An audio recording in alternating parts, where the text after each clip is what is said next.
साडी घेणार आहे, इतकी मस्त साडी ना, वा वा. आणि लग्नात तर जगात कुणाकडे साडी नसेल ना अशी साडी घेणार आहे मी. म्हणजे त्या नवरीला सोडून सगळे असे मलाच बघत बसले पाहिजेत. मला तर आता असं वाटतंय तो डिझायनर कोण आहे हो?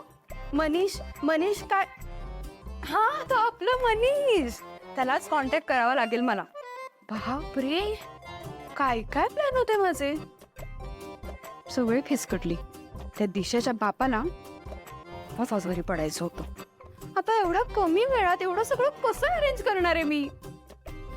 बोला ना काहीतरी. काय आहे हे बघ, इतके दिवस ऑफिसच्या कामासाठी दौऱ्यावर होतो, तिकडून आलोय तर जरा शांतपणे काम करू दे मला.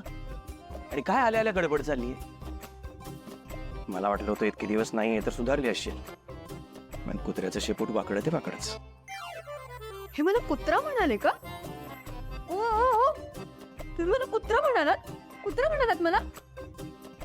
कुत्र्याला वाईट नाही का वाटणार? बरोबर. एक मिनिट, त्यांचं बरोबर आहे. त्यांना जर मला बोलायचं असतं तर कुत्रे म्हणाले असते. जाऊ देत, बर ते सगळं जाऊ देत. आता मी जे काही बोलत होते ना ते फार महत्वाचं होतं. म्हणजे आपल्या दोघांचा स्टेटसचा प्रश्न आहे, कळतंय का तुम्हाला? म्हणजे बघा, उद्या आपल्या घरात लग्न आहे, 4 पै पाहुणे येणार. त्यांनी जर मला अशा अवतारात बघितलं तर ते काय म्हणतील? ही बघा, ही किर्लोस्करांची धाकटी सून म्हणजे कवाळ्यासारखी दिसते, अजिबात एटिकेट्स नाहीये तिला. त्यातनं कोणाची आबरू जाणार हो? तुमचीच ना. म्हणजे लक्षात घ्या, हे जे काही करते ना ते सगळं तुमच्यासाठी करते मी. पण असो, पुन्हा काही किंमत आहे माझी. खूप दिवसांनी सापडली आहे तेवढीत, जरा हिची शाळा घेतो. दामिनी, हे सगळं जाऊ दे, पण मला काय वाटतं माहितीये, किर्लोस्करांच्या घरामध्ये नवीन सून येणार म्हणजे सगळं अटेन्शन मानपान तिला मिळणार. तो कसं मॅनेज करणार आहेस?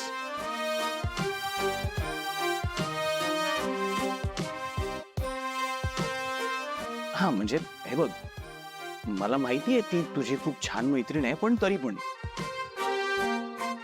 आणि महत्वाचं म्हणजे दिशा खूप हुशार आहे. हा, ऑफिसची सगळी कामं येतात तिला, आणि वहिनींचा विश्वास पण आहे तिच्यावर.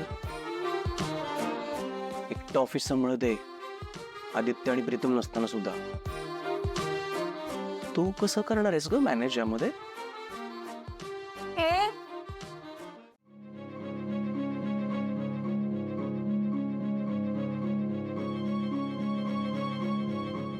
तुला काय वाटलं मी तुला विसरलं?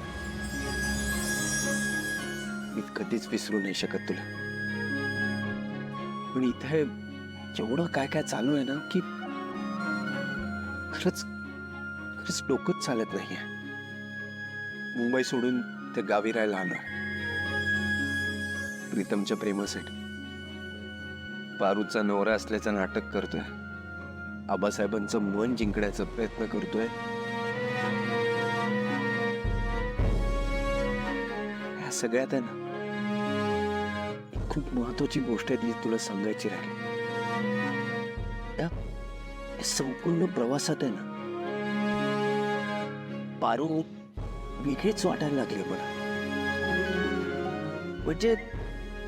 म्हणजे एकदम अशी जवळची, हक्काची. ती आसपास नसते ना तेव्हा असं खूप अस्वस्थ वाटतं. असे खूप प्रॉब्लेम्स वाढत जातात. पण ती जवळ असली की असं रिलॅक्स वाटतं. तिच्याकडे प्रत्येक प्रॉब्लेमवर सोल्युशन असतं. तू माझ्या आयुष्यात आल्यावरही आमच्यातली ही केमिस्ट्री अशीच राहील. पारूनी मला जे काही प्रेमाबद्दल, नात्याबद्दल ज्या काही गोष्टी सांगितल्यात ते तू माझ्या आयुष्यात आल्यावरच मला कळायला लागतील. आता ना तिच्या हातावर प्रीतमचं नाव लिहा, है ना?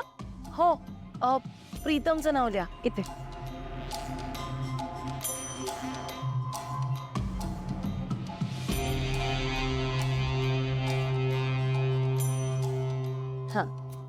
आणि हार्ट पण काढा.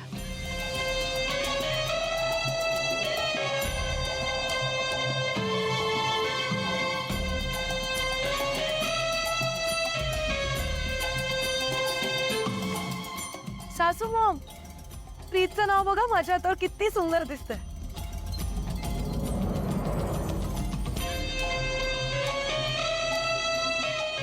पण सासू मॉम, आदित्य आणि प्रीतम उद्या येतील ना वेळेत? मी उगाच त्यांना थांबायची परमिशन दिली. मला ना खूप टेन्शन येतं आता. दिशा, मी शब्द दिलाय ना ते येतील, मग ते नक्की येणार. आणि तू कशाला टेन्शन घेतेस? तू तुझी फंक्शन्स एन्जॉय कर बरं. आज तुझी मेहंदी आहे, उद्या प्रीतम आणि तुझी हळद आहे, आणि परवा लगेच तुमचं लग्न आहे. तू अजिबात टेन्शन घेऊ नकोस. डोंट वरी. हे बघ दिशा, अहिल्या फक्त माझी मैत्रीण म्हणून नाही सांगते मी तुला. तिला तर मी अहिल्यादेवी किर्लोस्कर म्हणून आधी ओळखते, आणि तिचा शब्द म्हणजे शेवटचा शब्द. तिने शब्द दिला म्हटल्यावर प्रीतमचं नाव फक्त तुझ्या हातावरच नाही, तुझ्या भाग्यात सुद्धा कोरलं. So chill. दिशा ऐक ना, तुझी झाली आहे ना मेहंदी काढून, आता माझ्या हातावर काढून. हो. दामिनी आंटी, तुम्ही पण आता मोहन अंकलचं नाव तुमच्या मेहंदीमध्ये काढून घ्या. या. अगं दिशा,